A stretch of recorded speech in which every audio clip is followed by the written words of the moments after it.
প্রিয় শিক্ষার্থী বন্ধুরা, আজকে আমরা এএসএ ম্যাথ কোর্সের পক্ষ থেকে একটি রিয়েলিস্টিক ম্যাথ নিয়ে আলোচনা করব।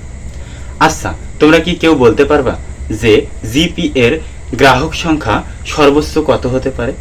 বলতে না পারলেও সমস্যা নেই, কারণ আজকে আমরা জিপি এর গ্রাহক সংখ্যা কত হতে পারে সে সম্পর্কে এই ক্লাসে আলোচনা করব। তাহলে চলো আর দেরি না করে ক্লাসটি শুরু করে দিই।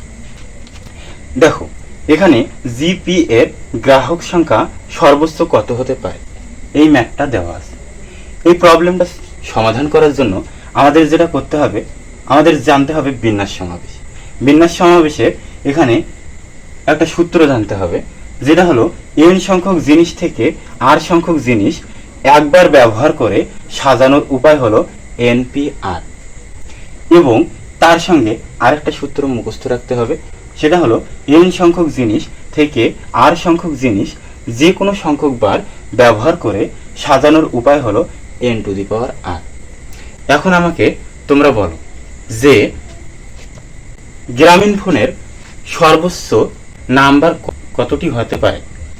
অবশ্যই গ্রামীণ ফোনের নাম্বার 11টি হয়ে থাকে, কারণ 017 অথবা 013 এরপরে কয়টা ডিজিট আমাদের নিতে হয়? 11টি ডিজিট নিতে হয়। তো এখানে আমরা যেহেতু আমাদের 11টি ডিজিট প্রয়োজন, সেহেতু আমরা এখানে 11টি ঘর এঁকে নিয়েছি। তোমাদের কাজ হবে 11টি ঘর আঁকা। এবং তোমরা আমাকে বলো যে গ্রামীণ ফোনের সর্বপ্রথমে কি থাকে? গ্রামীণ ফোন নাম্বারের সর্বপ্রথমে থাকে 0, এরপরে থাকে 1, এরপরে থাকে 3 অথবা 7, অর্থাৎ 3 নম্বর ঘরটিতে 3 অথবা 7 থাকে। বাকি ঘর রয়েছে কয়টা? 11টা ঘরের মধ্যে আমরা 3টা ঘর পূরণ করে ফেলেছি, বাকি ঘর আছে 8টা। 8টা ঘরে আমরা জানি যে 8টা ঘরে 0 থেকে 9 পর্যন্ত, অর্থাৎ 0 থেকে 9 পর্যন্ত যে কোনো কেউ বাকি 8টা ঘরে বসতে পারে। এখন তোমাদের কাছে আমার প্রশ্ন যে 0 থেকে 9 পর্যন্ত কয়টি সংখ্যা হয়ে থাকে? 0 থেকে 9 পর্যন্ত অবশ্যই 9টি সংখ্যা হবে না, কারণ 0কে ধরলে 0 থেকে 9 পর্যন্ত সংখ্যা হয়ে থাকে 10টি। তো এখানে ঘর আছে 8টি, সংখ্যা আছে 10টি। তো এখন একটি জিনিস লক্ষ্য করো যে ঘর একটি, সংখ্যা একটি। দেখো, প্রথম ঘর একটি, 0 সংখ্যা একটি। তাই একটি ঘর একটি সংখ্যা, তার মানে কি এন সংখ্যক জিনিস থেকে এন আর সংখ্যক জিনিস সাজানোর উপায় হলো এনপিআর। তার মানে 1p1। তাহলে 1p1 মানে হলো অন। এটা আমরা এইদিকে সাইডে লিখে রাখি। 1p1 সমান কত? অন। আবার এখানে দেখো 2 নম্বর ঘরটিতে লক্ষ্য করলে দেখা যাবে একটি ঘর এবং একটি সংখ্যা। তার মানে কি এখানেও আমরা লিখতে পারি 1p1। এরপরে 3 নম্বর ঘরটিতে লক্ষ্য করলে দেখা যাবে যে ঘর একটি কিন্তু সংখ্যা 2টি। তার মানে কি এন সংখ্যক জিনিস থেকে আর সংখ্যক জিনিস একবার ব্যবহার করে সাজানোর উপায় হলো এনপিআর। এই সূত্রটা আমরা এখানে ইউজ করব, কারণ এখানে সংখ্যা হলো 2টে, এর চেয়ে বেশি তো নাই। তাহলে এই 2টে সংখ্যাকে 3 নম্বর ঘরে একবারই শুধু ব্যবহার করা যাবে। তো এখানে আমরা যার কারণে লিখব ঘর 2টি, তাই 2p1।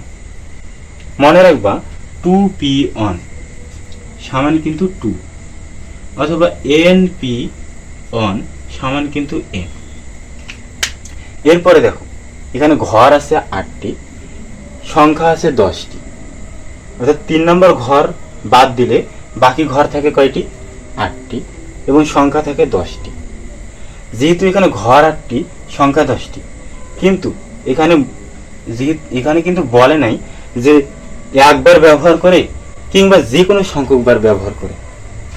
একটা সংখ্যা একবার ব্যবহার করে কিংবা যে কোনো সংখ্যক বার ব্যবহার করে ফর্মটি ফিল আপ করো। এখানে যেহেতু বলে নাই, কিন্তু এখানে আমাদের এই যে 4 নম্বর ঘরে আমরা কি 0, 1, 2, 3 যে কোনো একটা যদি 0, মনে করেন 4 নম্বর ঘরে আমরা 0 বসাইলাম, আমরা কি 7 নম্বর ঘরে কিংবা এইগুলো আর বাকি ঘর আছে কয়টা? 7টা। এই 7টা ঘরে কি যে কোনো এক ঘরে 0 বসাতে পারবো না? অবশ্যই পারবো, কারণ গ্রামীণ ফোনের নাম্বার 0, 1, 2, 3, 4 মানে যে কোনো কিছু এগুলোতে বসতে পারে। তাহলে এটা থেকে বোঝা যায় যে এটা একাধিকবার ব্যবহার করছে, মানে যে কোনো সংখ্যকবার একটা সংখ্যা ব্যবহৃত হয়েছে। যেহেতু যে কোনো সংখ্যকবার একটা সংখ্যা ব্যবহৃত হয়েছে, তাই আমরা বলতে পারি এখানে n সংখ্যক জিনিস থেকে r সংখ্যক জিনিস যে কোনো সংখ্যকবার ব্যবহার করে সাজানোর উপায় হলো n to the power r। তার মানে হলো 10 টু দি পাওয়ার 8। এখন এই সবগুলো যেহেতু একই কেস, সেহেতু আমরা এই সবগুলোকে কি করব, গুণ করে দেব। এই সবগুলোকে গুণ করে ক্যালকুলেটর টিপলে ক্যালকুলেটরে অ্যান্সার আসে,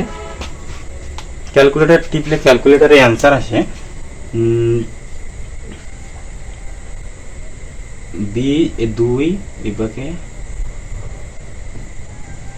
1, 2, 3, 4, 5, 6, 7, 8, অর্থাৎ অ্যান্সার এইটা আসে। অর্থাৎ জিপি এর গ্রাহক সংখ্যা সর্বোচ্চ কত? জিপি এর গ্রাহক সংখ্যা সর্বোচ্চ হলো 20 কোটি। তো প্রিয় শিক্ষার্থী বন্ধুরা, আজকের ক্লাসটি এই পর্যন্তই। ভালো থেকো।